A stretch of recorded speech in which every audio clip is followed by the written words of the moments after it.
kudus, kami memiliki kesempatan untuk menikmati perjamuan-Mu yang kudus Tuhan, menikmati tubuh dan darah-Mu yang akan menyucikan kami dari segala dosa kesalahan kami. Sebentar kami mau mendengar sebagian dari kebenaran firman-Mu Tuhan. Urapi hati pikiran kami sehingga kami boleh mengerti, kami boleh menangkap isi hati Tuhan melalui hamba-Mu yang sudah Engkau percayakan. Urapi dengan urapan yang baru Tuhan, hamba-Mu yang sudah Engkau persiapkan memberkati kami, menyingkapkan kebenaran firman Tuhan, tutup bungkus dengan kuasa darah-Mu. Di dalam nama Tuhan Yesus Kristus, kami akan menerima berkat firman pagi hari ini. Haleluya, amin. Ya, puji Tuhan, saudara. Selamat pagi, selamat berbakti di dalam Tuhan. Ya, saudara, saya bersyukur pagi hari ini, walaupun cuaca tidak bersahabat, bisa melihat jemaat-jemaat di sini adalah jemaat-jemaat yang antusias dan haus akan Tuhan. Puji Tuhan, saudara. Nah, pagi hari ini, Bapak Ibu Saudara, saya akan sampaikan yaitu menang dalam pergumulan. Yuk kita ucapkan sama-sama, 1, 2, 3. Menang dalam pergumulan. Nah, kenapa saya sampaikan ini? Tujuannya adalah supaya jemaat dapat meneladani, ya, supaya jemaat dapat meneladani bagaimana sikap Tuhan Yesus ketika menghadapi pergumulan yang sangat berat. Ya, dalam hal ini Yesus mengalami pergumulan yang berat ketika Dia ada di Taman Getsemani. Ya, kalau saudara nanti diberkati Tuhan, kalau orang Muslim bisa naik haji, Bapak saudara kalau diberkati lebih bisa ke Israel dan bisa berdoa di Taman Getsemani, saudara, ya. Nah, itu saudara. Dan Bapak Ibu, saya percaya pagi hari ini semua orang, ya, bahkan di luar sana, semua sedang mengalami pergumulan. Pergumulannya apa, Bapak Ibu Saudara? Hari-hari ini, selama 2 hari ini, bukan corona, banjir, saudara. Ya, saya di WA Pak Gideon, di tempat Pak Gideon itu segini, saudara. Depan rumah itu segini, lalu di ruang tamu itu sak jempol, saudara. Lalu di tempat produksi 15 cm. Lalu saudara-saudara kami yang di Biduk, jalan itu sudah tidak bisa dilewati mobil, saudara. Ya, jadi semua dikepung banjir ya, daerah Mutiharjo, Biduk, dan bahkan kemarin itu hari kemarin itu Merah di daerah Semarang yang rendah itu banjir, saudara. Lalu kalau di sini sama, saudara. Ini padi sedang mau rapuh, bahkan sudah ada yang rapuh, kena hujan angin, ya, obat apit, orang berkata wah bisa gabung ini. Tapi ini jadi pergumulan kita. Kita percaya bahwa di dalam Yesus ada kekuatan. Amin, saudara. Di dalam Yesus ada jalan keluar. Di dalam Yesus ada kemenangan, saudara. Nah, semua orang rindu menang dalam pergumulan. Bahkan tidak hanya itu, saudara. Sekarang banyak orang yang sedang bergumul. Ya, sedang bergumul. Kalau saudara ingat, saudara-saudara kita sekarang ada yang bergumul, sedang ada di karantina, ada yang sedang isolasi mandiri. Ya, bahkan hamba-hamba Tuhan GPD hari ini sekian orang, cukup banyak, dia harus diisolasi mandiri, saudara. Dan mereka bergumul supaya bisa melewati semuanya itu dan mengalami kemenangan. Dan begitu dengan saya, Bapak Ibu Saudara semuanya, kita harus menang dalam pergumulan. Amin, saudara. Kita harus kuat dalam pergumulan. Kita harus sabar dalam pergumulan. Kita harus ikhlas menjalani kesabaran ini, saudara. Dan Bapak Ibu saya kasih Tuhan, inilah supaya firman Allah pagi hari ini bisa menguatkan kita semua belajar dari pergumulan Yesus. Coba slide berikutnya, saudara. Dan apa itu Taman Getsemani, saudara? Dikatakan Taman Getsemani adalah bukit pergumulan, di mana merupakan saat-saat Yesus mau ditangkap. Mari Mas bisa di depan masuk kosong. Ya, di mana malam Yesus dihianati oleh Yudas, ditangkap dan dia bergumul. Dan yang digumulkan Yesus adalah bukan dia dia mau ditangkap atau bagaimana, tapi yang dikumpulkan Yesus jangan sampai dia itu mati sebelum mati di kayu salib. Ya, kalau mati dahulu, nah Yesus tidak mengenapi hukum Taurat. Dan maka dari itu Yesus bergumul. Ya. Tapi kita lihat ya apa yang dirasakan Yesus. Yesus itu adalah 100% Tuhan dan 100% manusia. Nah, kita akan lihat ya beberapa, atau kita sudah pernah belajar bahwa 100% Allah ketika dia bisa menyembuhkan orang, ketika dia bisa naik ke surga, itu bukti dia adalah Allah, bukti dia adalah manusia biasa, dia bisa merasakan sakit, dia bisa sedih, saudara. Nah, mari saudara kita akan lihat bagaimana agar kita menang dalam pergumulan, saudara ya. Bagaimana caranya agar kita menang dalam pergumulan atau kuat di dalam pergumulan. Yang pertama, Bapak Ibu Saudara, yang pertama, terus lanjut ya. Ya, ini Saudara. Yang pertama adalah mengaku bahwa kita itu lemah. Saudara, umat-umat Tuhan digambarkan sebagai apa, Saudara? Domba. Gembalanya siapa? Yesus. Domba itu binatang yang lemah. Coba lihat domba itu ya, kalau dia rasa domba pedus gembel, pedus dibas, bukan pedus Jawa. Itu kalau kena air hujan, kehujanan, itu berat bawa badannya dan bisa masakin dan lama-lama apa? Mati dan cukup rentan dan cukup lemah. Digambarkan kita ini manusia yang lemah. Jadi Bapak Ibu Saudara, bagaimana caranya kita menang dalam pergumulan atau kuat dalam pergumulan? Akui bahwa kita adalah manusia yang lemah. Artinya apa Bapak Saudara? Ketika kita punya persoalan, akuilah bahwa kita punya keterbatasan untuk menyelesaikan masalah. Makanya banyak orang yang sudah lari ke sana, lari ke sini cari pertolongan, toh tidak sembuh, toh tidak ditolong. Maka dari itu, akuilah di hadapan Tuhan pergumulan kita ini bahwa Tuhan, aku lemah. Nah, kalau kita merasa kita lemah, maka kita akan butuh siapa, saudara? Tuhan. Karena orang yang merasa kuat, orang yang merasa diri hebat, dia tidak butuh Tuhan. Tapi orang yang merasa dirinya lemah, tidak berdaya, maka Tuhan itu akan menjadi sumber kekuatan kita, Bapak Ibu Saudara. Nah, saudara, mari kita mengakui bahwa kita itu sedang bergumul, bahwa kita sedang punya masalah. Akui di hadapan Tuhan, Tuhan, aku tidak kuat menghadapi masalah ini. Tuhan, beri aku kekuatan untuk menghadapi masalah ini. Sakitku tidak sembuh-sembuh, Tuhan. Ya, masalah keluargaku tidak selesai-selesai, Tuhan. Masalah bisnisku tidak selesai-selesai, Tuhan. Akui di hadapan Tuhan bahwa aku sudah tidak mampu lagi, Tuhan, tanpa campur tangan Tuhan. Akui, saudara. Ya, jangan merasa diri kuat dan merasa diri hebat, saudara. Kita percaya Tuhan pasti menolong kita, saudara, ketika kita mau mengakui di hadapan Tuhan. Saudara, ketika Yesus ada di taman Getsemani, dia sudah letih, lelah, bahkan dikatakan keringatnya itu sampai bintik-bintik seperti darah keluar. Sakit apa? Sakit takutnya Yesus itu sebagai manusia biasa. Artinya saudara, pagi hari ini, yuk akui pergumulan kita di hadapan Tuhan. Apapun pergumulanmu, sampaikan kepada Tuhan bahwa tanpa Tuhan saya tak bisa apa-apa. Ya saudara, ya, akui di hadapan Tuhan, ceritakan di hadapan Tuhan, jujur di hadapan Tuhan. Aku lemah, Tuhan, aku tidak sanggup menghadapi ini semua. Tapi bersama Tuhan akan ada kekuatan. Amin, saudara. Yang kedua, saya nggak salah lama-lama, saudara, kenapa waktunya? Yang kedua, saudara, bagaimana agar kita menang dalam pergumulan, Bapak Ibu Saudara? Ya, mari kita lihat.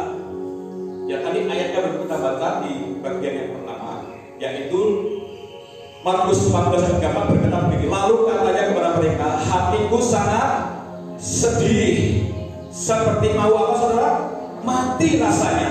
Tinggallah di sini dan berjaga-jagalah. Dia sedang ngomong dengan murid-muridnya Yesus sendiri mengakui, walaupun dia Tuhan, tapi dia sebagai manusia, dia berkata, hatiku sangat sedih. Artinya Yesus sudah mengakui kelemahannya sebagai manusia, bahwa dia juga bisa sedih, bahwa dia juga bisa resah.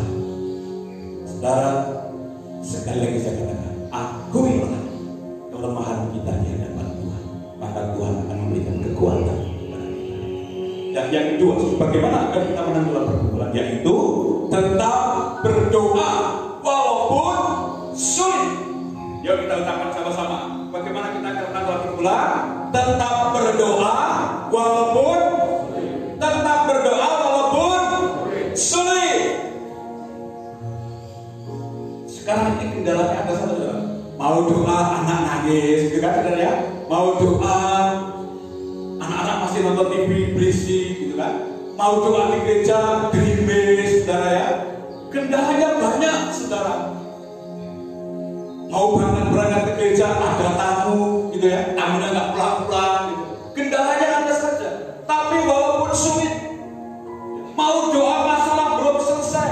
Kemarin ada beberapa jemaat yang berkata bahwa nggak bisa, ketika masalah itu besar, sulit untuk berdoa, sulit untuk nyanyi. Tapi firman Tuhan mengajarkan pagi hari ini kita baca ya di Markus 14:35 ayat seterusnya ini. Ia maju sedikit, merebahkan diri ke tanah dan berdoa supaya sekiranya mungkin saat itu lalu daripada. Jadi saudara, Yesus sendiri itu berdoa kepada Allah. Jangan sampai kematian itu datang sebelum dibawa waktunya. Dan sebagai manusia, Yesus mengalami ketakutan yang sangat luar biasa. Makanya dia berdoa kepada Tuhan. Dia tersungkur, sujud kepada Tuhan. Dia datang kepada Tuhan untuk meminta kekuatan supaya dia bisa menanggung semua itu sampai mati di kayu salib.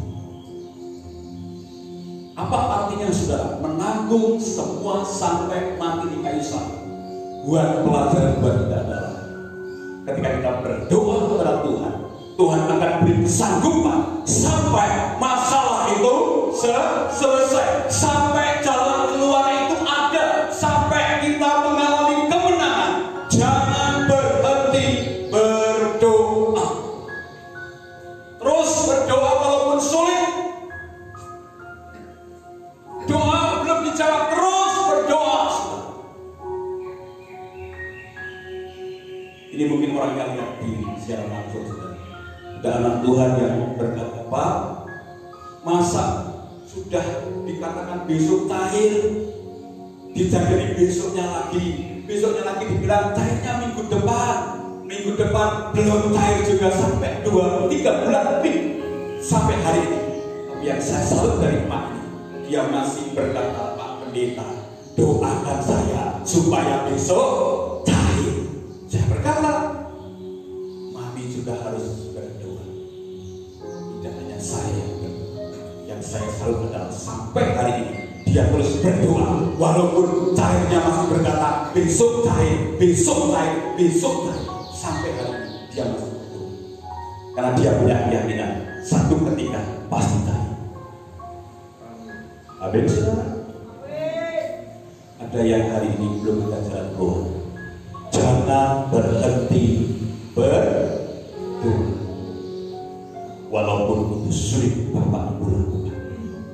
Mau doa hatinya nggak sejahtera, mau doa masih ada akar kepahitan, tapi justru dengan berdoa itu maka kita mampu mengatasi, mampu menghadapi setiap kepahitan, setiap hati yang gundah dalam hidup.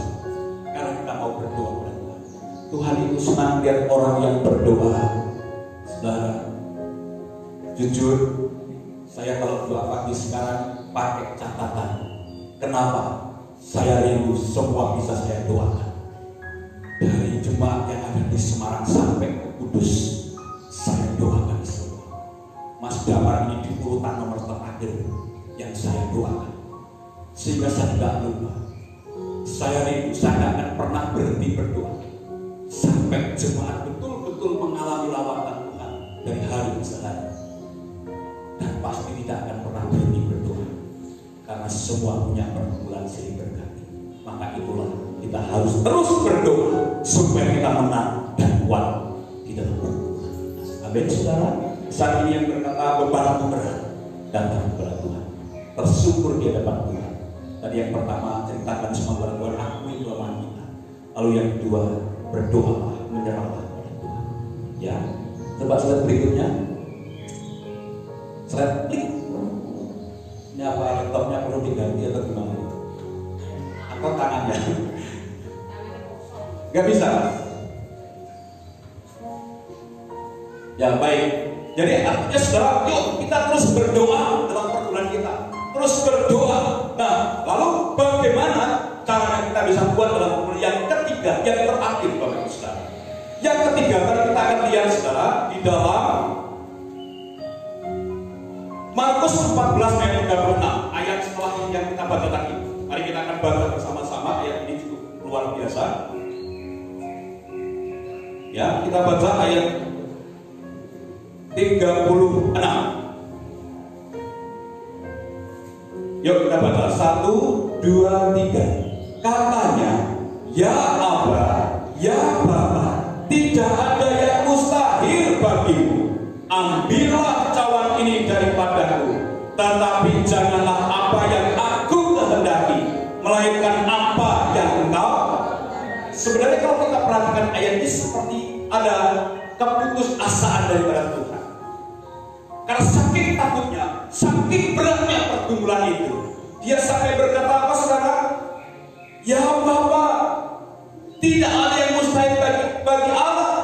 Ambillah, kata ambillah cawan ini daripada. Seperti dalam Tuhan, kalau engkau mau ambil, aku mati hari ini, biar aku mati. Tapi saudara, ada kalimat Yesus yang menarik di sini. Tetapi janganlah apa yang aku kehendaki, melainkan apa yang kau kehendaki. Saya sering diminta doa untuk orang yang sudah umurnya tua sekali dan sakit-sakitan dan tinggal pekam-pekam gitu. Keluarganya mesti berkata, Pak Pendeta, doakan supaya dipanggil Tuhan. Ini lucu saudara ya, minta doa supaya dipanggil Tuhan. Lalu saya coba jelaskan kepada jemaat itu saudara, bukan supaya dipanggil Tuhan, tapi saya tunjukkan ayat ini. Kita berdoa supaya kehendak Bapa yang terjadi. Kita ingin supaya daripada susah di dunia, ya, wis ngobrol di tempat tidur, semua veol di tempat tidur, makan di tempat tidur, bahkan sudah nggak bisa makan harus diselam dan sebagainya, dan mungkin sebagian sudah membusuk, sudah capek orang yang melayani saudara, dan ingin supaya dipanggil Tuhan. Walaupun kita berkata begitu, pada dasarnya kita harus berkata, tapi Tuhan, biarlah kehendak-Mu yang jadi. Walaupun tidak meninggal, kita harus melayani sambar, layani orang tua kita, layani orang yang sakit itu sudah. Jangan cepat doa Tuhan supaya cepat mati, cepat ibadah. Tapi kita berkata, biarlah kehendak Tuhan yang jadi. Walaupun aku sudah capek melayani. Yesus mulai putus asa, tapi ke dalam keputusasaannya Yesus sadar dia punya Allah yang apa saudara ayat tadi, yang ajaib dikatakan tidak ada yang mustahil bagi dia. Nah, apa yang harus kita lakukan? Yaitu menyerah kepada kehendak Bapa. Kalau ada anak-anak muda yang melamar pekerjaan tidak diterima, berkatalah, biar kehendak Tuhan yang jadi. Kalau nggak diterima di situ, pasti Tuhan akan cari pekerjaan yang lain. Kalau saudara diputus sama pacarmu, lagi seneng-senengnya diputus, berkatalah, biar kehendak Tuhan yang jadi, bukan kehendakku. Tidak perlu ngoyo-ngoyo direbut meneh dari pacarnya. Wes percayalah, Kalau Tuhan izinkan kamu putus, ada pacar yang lebih baik lagi yang Tuhan sudah sediakan. Amin, saudara. Amin, amin, anak muda.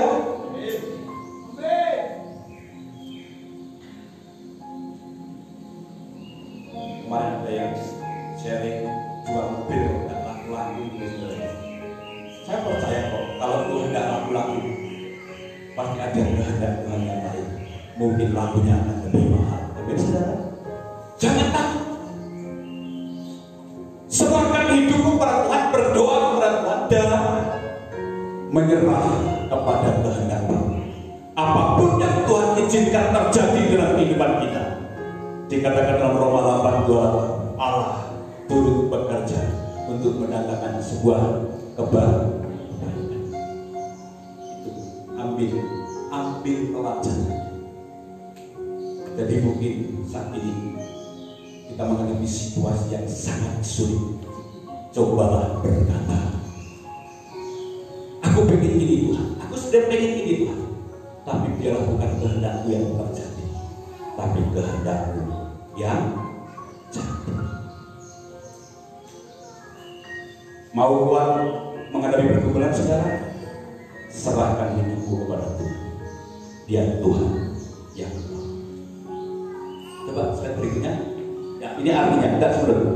Artinya apa saudara? Ego kita tinggalkan, kita tanggalkan. Pokoknya semua biar Tuhan yang bekerja. Mungkin kita bisa, tapi ketika Tuhan tidak izinkan, itu tidak akan terjadi. Yuk, ya kita kemauan kita di nomor 2, keinginan kita di nomor 2, tapi keinginan Tuhan yang kita nomor 1. Kita mengalah bukan berarti kalah. Biarkan Tuhan yang ambil alih. Ini artinya menyerahkan kehendak kita kepada Tuhan. Tuhan Yesus memberkati. Dan pada saat pagi hari ini, hal yang sama yang Tuhan sudah lakukan ketika dia ada di taman Getsemani, dia kuat menanggung semuanya sampai dia ditangkap, lalu dia disiksa, diarak, sampai dia disalibkan, dipaku, dan sampai dia mati di kayu salib.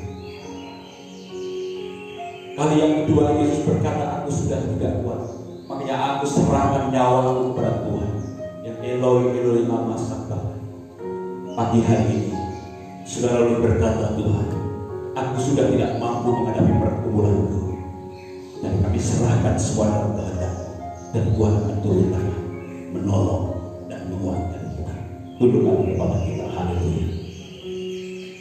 Haleluya.